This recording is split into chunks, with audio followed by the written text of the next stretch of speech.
حکم مستحکم و معزز اساتذۂ کرام اور مہدی میں رونق افروز صاحبان علم و کمال، آج میرا موضوع سخن و فرزندان توحید ہے جنہوں نے آتش زدوں کی بنیادیں خلافت رکھی اور انقلاب کے نشتر سے ملت کے جسم کے ناسور کو ختم کرنے کی سعی کی، جنہوں نے اس ملک ہندوستان کو اپنے خون سے سینچا ہے۔ میں نہیں کہہ سکتا کہ ان مجاہدین کے کارناموں کے ساتھ کہاں تک انصاف کر سکوں گا، لیکن صرف ان کی عظمت کو سلام کرتا ہوں۔ چٹانیں پوچھتی ہیں ان جوانوں سے جن کو گولیاں ہواؤں میں سرسراتی ہے، جن کی کشادہ پیشانی کو سورج ایسے چومتا ہے جیسے محبوبہ کی آنچل کی اڑانیں فضاؤں کو بوسہ دیتی ہے۔ یسون ماؤں کی تلواروں کا نغمہ بغزاروں کی چٹانوں میں ناچتا ہے۔ ریاض لانے وطن اگر تاریخ کے اندر کوئی بغاوت حق پہ بجانب کہی جا سکتی ہے، وہ علماء دیوبند کی بغاوت ہے۔ مولانا شاہ عبدالعزیز محدث دہلوی اہل عالم ہے جنہوں نے کہا ہندوستان دارالحرب ہے، جہاد کا فتویٰ دیا، اذیتیں برداشت کرنا پڑی، زہر دیا گیا، بینائی جاتی رہی، املاک خرد کر لی گئی، یہاں تک کہ دہلی شہر سے در بدر کر دیے گئے۔ لیکن ان سب مشکلات کے باوجود آپ نے اپنی وقات سے پہلے دو روحانی شاگرد پیدا کیے، ایک سید احمد شہید، دوسرے شاہ اسماعیل شہید، جن دونوں نے بالاکوٹ کی پہاڑیوں میں جام شہادت نوش کیا اور انگریز کے خلاف 1831 کی سب سے پہلی جہاد۔ اس کے بعد باری آئی 1857 کی تو سید الطائف شیخ المشائخ حاجی امداد اللہ مہاجر مکی کے ہاتھ پر بیعت کر قاسم العلوم والخیرات مولانا قاسم نانوتوی، مولانا رشید احمد گرگوہی میدان کارزار میں اتر آئے۔ حافظ ضامن شہید ہوئے، یہ جنگ بھی ناکام ہوئی۔ اس جنگ کے بعد علماء کو گرفتار کیا جاتا، جیلوں کے اندر ڈال دیا جاتا، مؤلف لکھتا ہے کہ صرف دہلی کے اندر 33,000 علماء کو پھانسی کے پھندے پر چڑھایا گیا۔ جب ان حالات کے اندر علماء کی تعداد کم ہوئی تو وجہ طور پر یہ کہہ سکتے ہیں کہ جنگ آزادی، اسلام کی آبیاری، وطن کی حفاظت اور اسلام دشمن طاقتوں سے لوہا لینے کے لیے ایک تحریک پر مجاہدین تیار کرنے کے لیے دارالعلوم دیوبند کی بنیاد ڈالی۔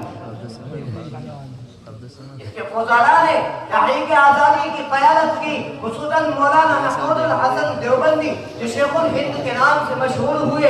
ہندوستان کے اندر آزادی کی روح پھونک دی۔ صوبہ جات متحدہ کا انگریز گورنر مسٹن کہا کرتا کہ اگر شیخ الہند کو جلا کر راکھ کر دیا جائے تو ان کی راکھ سے انگریز دشمنی کی بو آئے گی۔ وہ شیخ الہند جنہوں نے ریشمی روال تحریک چلا کر انگریز کو حیران پریشان کر دیا، لیکن شریف مکہ کی غداری کی وجہ سے خطوط پکڑے گئے، آپ کو حجاز سے گرفتار کر بھانٹا کی جیل کے اندر ڈالا گیا، اذیتیں پہنچائی گئی۔ میرے دوستو جب انتقال ہوا غسل دینے والوں نے دیکھا حسین محمود الحسن کی جلد پر کچھ نشانات ہیں، معلوم کیا نشان کیسے ہیں، کسی کو معلوم نہیں ہے، کسی کو معلوم نہیں ہے۔ حسین احمد مدنی آپ سے معلوم کیا گیا، جب آپ کے شیر کو غسل دیا گیا جلد پر کچھ نشانات تھے، وہ کیسے تھے؟ بے تحاشا روتے فرمایا میرے شیخ کا ایک راز تھا، انگریز جیل کے اندر میرے شیخ کو گرم گرم سلاخوں سے داغا کرتا